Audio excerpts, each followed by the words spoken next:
I think, the Moses generation. But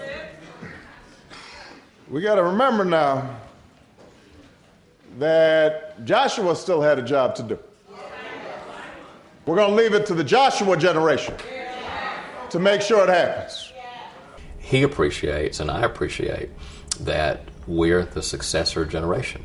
The generation of African Americans before us had to struggle in a very valiant way for things that we take for granted. Mr. Obama and many of his political contemporaries represent what many see as a new type of black politician. They are leading the generation of African Americans who came of age after the Civil Rights Movement. One trait that this group shares is a message that is often more moderate than confrontational. If someone has an idea, I don't look to see if there's a D next to their name or an R next to their name. They have been remarkably successful at running for statewide office, often before largely white electorates.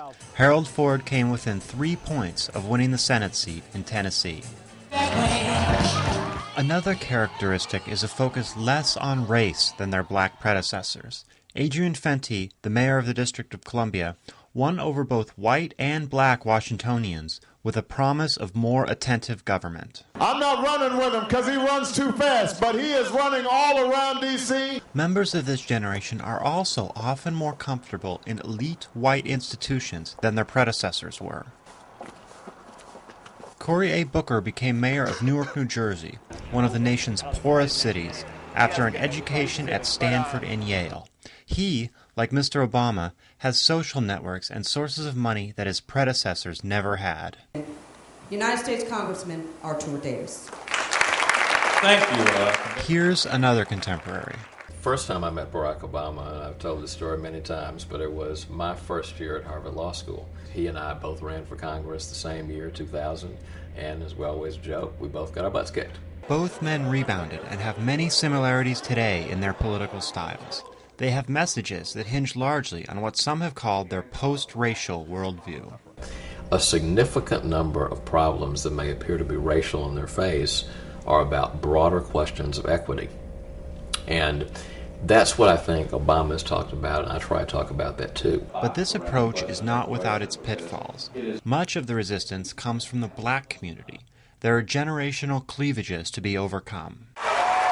These men have the ambition and the ability to run for state and national office, but some older African Americans want to hear race play a more central role in their rhetoric, while others believe that the country is, quote, not ready for a black president.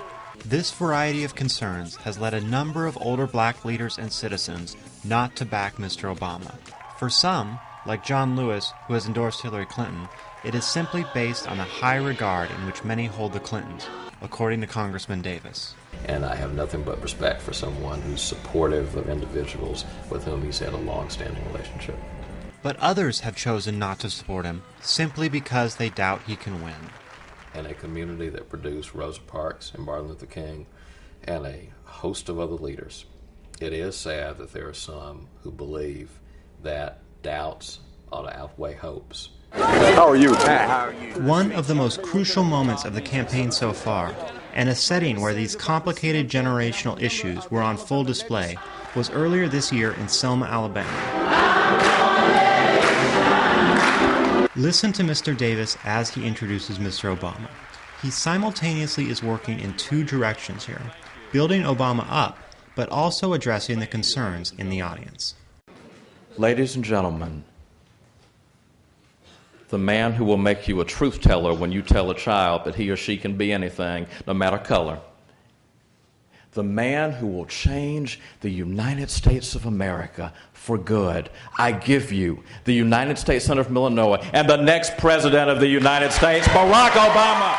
It's a peculiar burden for both of these men and their generation of leaders. They are straddling the black-white divide, but in a fundamentally different way than their predecessors. Don't tell me I don't have a claim on Selma, Alabama.